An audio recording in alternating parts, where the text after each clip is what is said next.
You are listening to Vital 100, the podcast designed to take your health to the next level. Hello, this is Dr. Bob Johnson, and today we have a topic that is near and dear to everybody, and you'll see why I'm saying that. And it's a topic that is so important. It's about your genetics and how it can customize any healthcare for each and every one of us. I'm going to be talking with an expert in the topic, and her name is Nancy Miller-Ihli, and her background is very, very extensive and makes her indeed an expert in this topic. So without further ado, I'd like to introduce Nancy Miller-Ihli. Hey, Dr. Bob. Thank you so much for the invite. So just so the listeners know, my background is that I have a PhD in analytical chemistry, and I worked for the U.S. Department of Agriculture, both in a laboratory research position and then subsequently as the National Program Leader for Nutrition for the U.S. As a result, I have a real affinity for science-based, evaluations.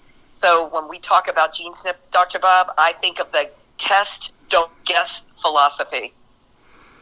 Absolutely, and as people will understand this a little bit better, they'll see why it is so important to not guess about people's health, because everybody is customizable. So tell us a little bit about the genetic test that you and I are both doing for our clients. Right. So, people may be well aware of the fact that, we always say that your parents, kind of make or design what your future is going to look like.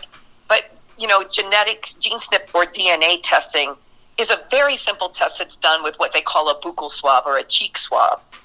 And the SNP, which stands for single nucleotide polymorphism, SNPs are what make us different from each other. So, my brother and I both have the same parents, but we each have, because we both had the GeneSNP testing done, we each have some unique SNPs. And those SNPs are, what are going to be things that we can adjust with lifestyle factors to be able to optimize things. I always tell people, Bob, that, our genes are not our destiny. There's genetics, which is the genes or the cards that you're dealt in life. And then there's what we call epigenetics. And that really has to do with, the influence of the environment and also your lifestyle choices on your genes. So, we can do these swabs, we can get back results, and then the test that you and I are working with specifically is designed to look at those things for which a nutritional intervention might make a difference. Right. So describe a little bit more how a person's genetic results, or what they have given to them from conception, how that does impact their health. Right. So, you can kind of think of it as if you were using a word processor and you were cutting and pasting. And what if you were doing your cutting and pasting and you made some mistakes? Well, sometimes in our genetic code, we get some variations in there that are not really, designed to be optimum. It's sort of like a bad cut and paste. So when that happens, we can have things that influence everything about our health. So, we look at 8 basic areas of health. We look at, how it affects our immunity. And right now, Dr. Bob, that's a huge topic, right? Because people are concerned about having great immune support. Exactly. We look at our ability to detoxify. In our food supply, unless you eat organic all the time, you're exposed to pesticides, herbicides, growth hormones, heavy metals. So we want to make sure that we can detox our bodies and get rid of those unnecessary things. We look at B vitamins, and B vitamins are important not only for energy and allowing you to bring vitality to each day, but they're great for also and important for our actual metabolism. Then we also look at things related to oxidative stress or inflammation. Some people are actually just wired. It's not that their knees hurt because they're 50 years old. It's that they have, a genetic code that predisposes them to inflammation. We look at adrenal support. Some people may know that there's a thing called the HPA axis. Stands for hypothalamus, pituitary, adrenals, and thyroid's really part of that too. We're looking at that to see are things functioning optimally. We look at stress and mental health support.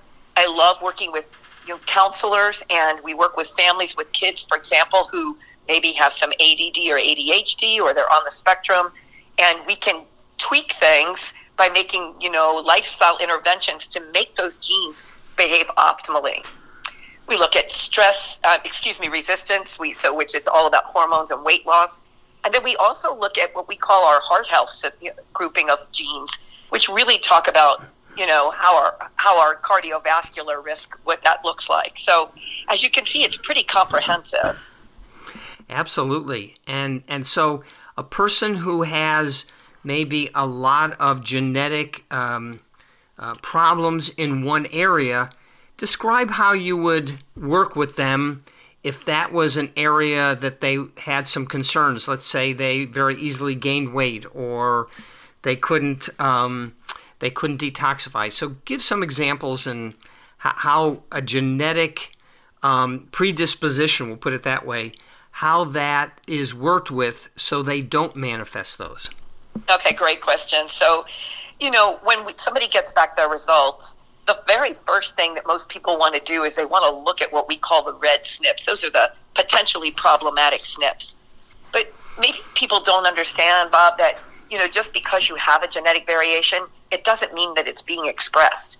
So you could have, something like the MTHFR gene, which means you don't do a special little chemistry experiment on your B vitamins to use them. It's called methylation. So somebody could have that. Well, the solution for that is simply to take methylated B vitamins.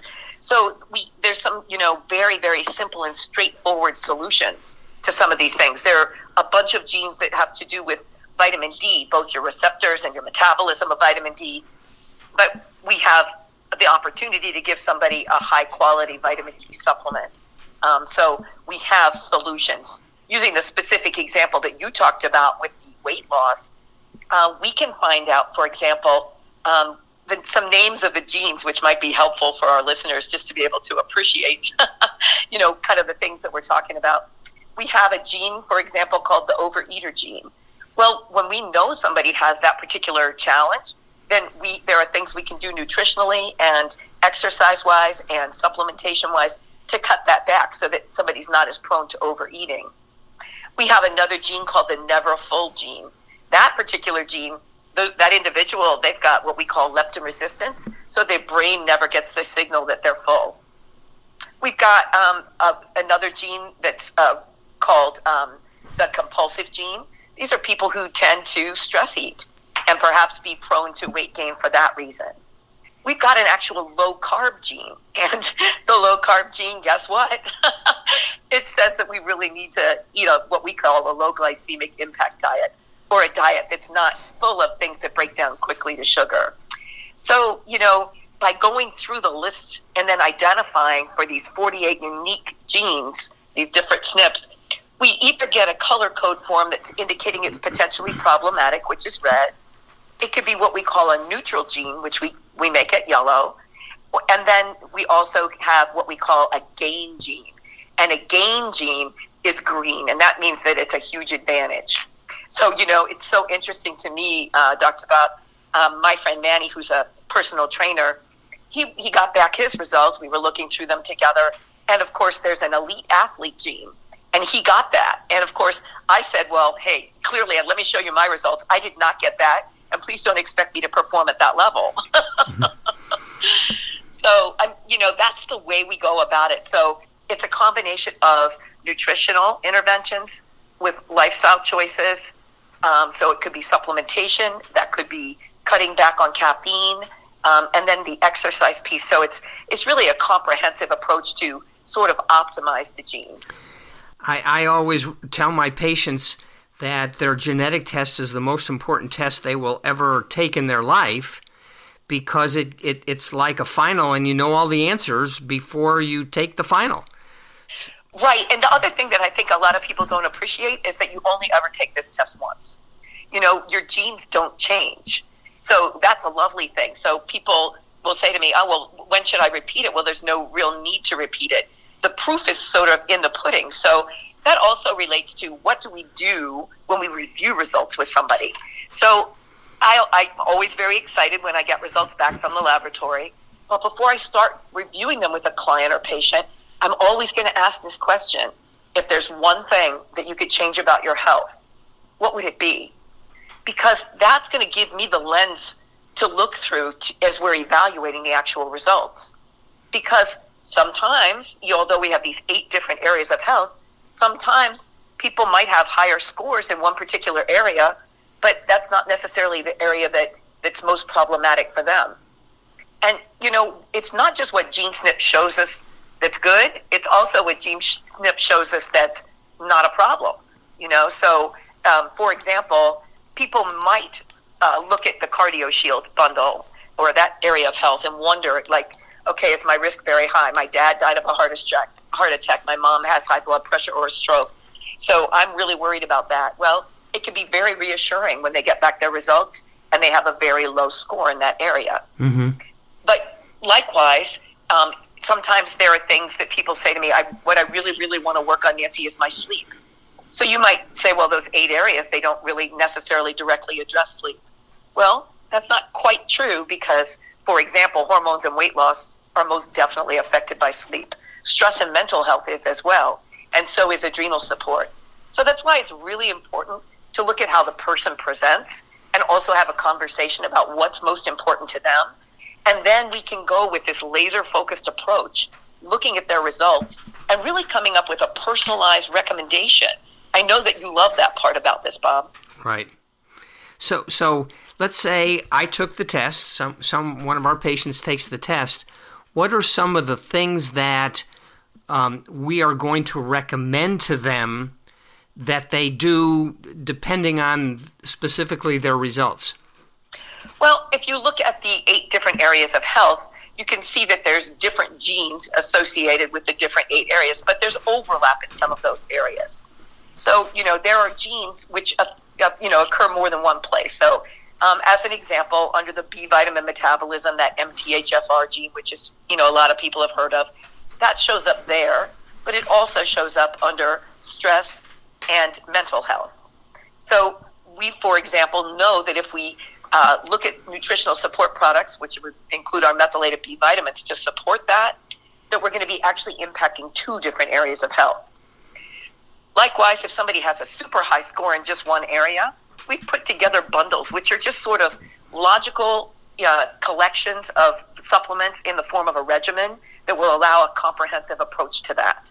So we can really customize it. It's not like, you can only work on one area of your health at a time, nor is it, we can only work on one gene at a time.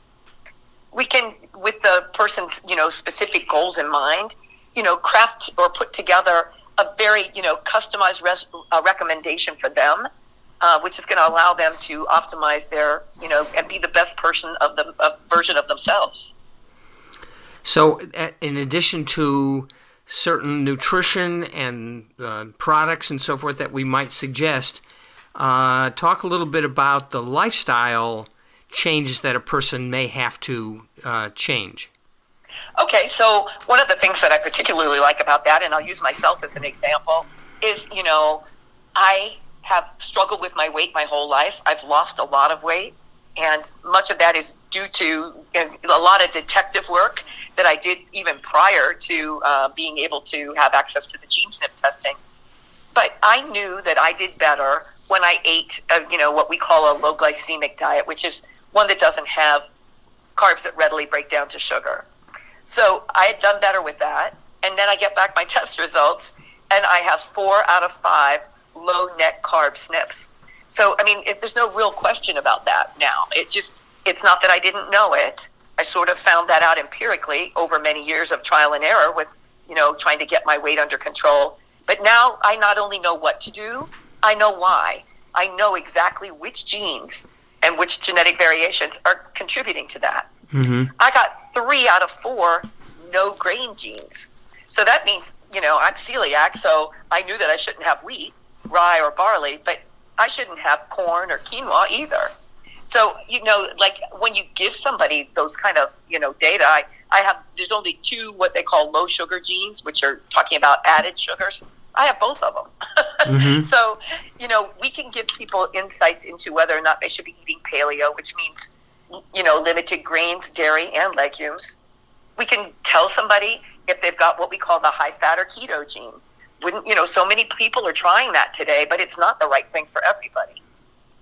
I think that's an important concept, is that even though a certain recommendation, like a certain diet, is recommended by a guru, that it may work for some people and it may not work for others.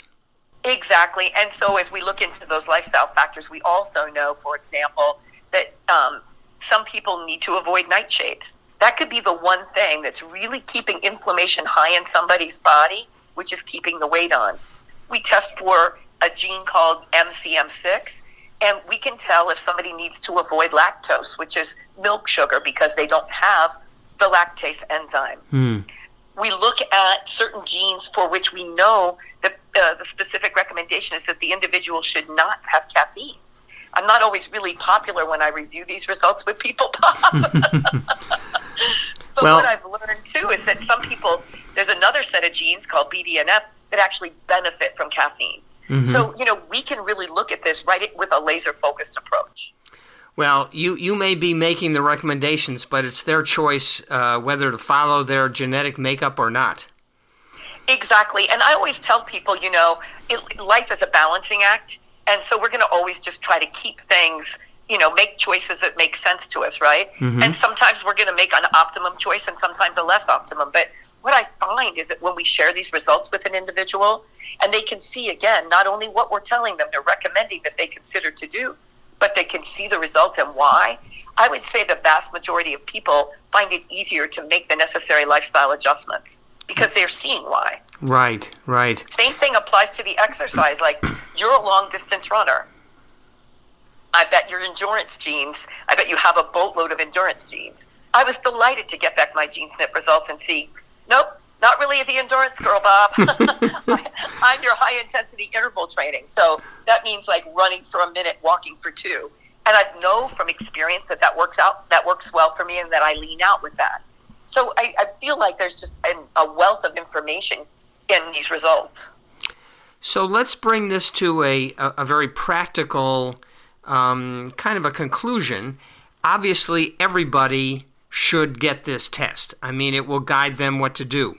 But who are the most benefited people and the ones that they definitely should take this test? Well, I think, Bob, that anybody that really wants to work on their health or their family's health should do it. It's really important that people understand that this test can even be done on an infant, because it's just simply a basic cheek swab from each cheek, your left and your right cheek. And then that gets sent in. And think of the challenges that could be avoided. I work, again, a lot with kids on the spectrum. So it's not a big surprise when we get back their results that say that they have the ADHD gene. But why do we need to wait until that's being expressed and it's a problem for the child in a learning environment or they're getting in trouble at school? Wouldn't it be nice to know this in advance so that, everybody can be set up for success? So when we talk about adults, I think another important thing to know is that some people have concerns about genetic testing because they don't want somebody to have their DNA or to be able to sell it to a drug company or an insurance company or share their results. And there are companies out there that do that. The more popular test kits out there oftentimes do that. This is being done by a clinical laboratory, and the actual name of the patient is not associated with the actual DNA sample or the results. As a result, when we get them back, I get them back with a test number, and I match that up to the person who's, for whom the report applies. So I think, knowing that you're working with a clinical laboratory that has everybody's best interest at heart in terms of both the quality and the accuracy of the results, and then also the anonymity. But I would say if you have that person who wants to optimize their performance, maybe it's an athlete, maybe it's the person who's never been able to lose weight, maybe it's the person that's tired all the time, even if they go to bed and are in bed for 10 hours, they never awaken refreshed. Well, those are the kinds of things that we can figure out, with the genetic testing. And, there are people that just have inflammation. We're using it with our pain management docs that I work with to try to determine what the source of the pain is. Is it a neuropathy? Is it nerve related? Is it inflammation related? Is it detox related? So there's just a ton of detective work that can be done. And I think it's really for anybody that really just wants to be able to have their best chance at being the best version of themselves. And most people are like that. Some think that they're indestructible, but seeing the genetic variances from one person to another tells me, and I'm sure it tells you, how important this is and how specific it is for each person. Right, absolutely. And, I think many people aren't aware of the fact that there are, ways that you can turn down sort of the bad genes and turn up the good things. And that's really what we all want to do. We can't change the cards we were dealt, but we can play them smartly. Yes. And I think that's really what this sets people up to do. Well, this is very informative for anybody looking to, as you say, optimize their life and optimize their performance. And certainly anybody who has certain illnesses that don't seem to be responding. So is there anything else you'd like to leave the audience with to just kind of cement this in their mind as to its importance? Well, I think, if you want to move in this direction of having access to the highest quality, state-of-the-art testing, then I think you also want to have access to the highest quality science-based supplementation. And so I think that's the next step that follows on to this, Bob. And, maybe we can have a conversation with your listeners about that at some point, because, it's all about nutrient absorption and bioavailability, and really, not everything's the same. You can't just go to Supergalactic Vitamin World and necessarily find the solution that you're looking for. So that's the follow-on piece to the gene SNP testing. But step one is to test and not guess. And then step two is to supplement sensibly and make the lifestyle choices that are going to really get you the best results. Very good. Well, I want to thank you very much for enlightening our audience, but you always enlighten me as well. And so thank you very much for your time.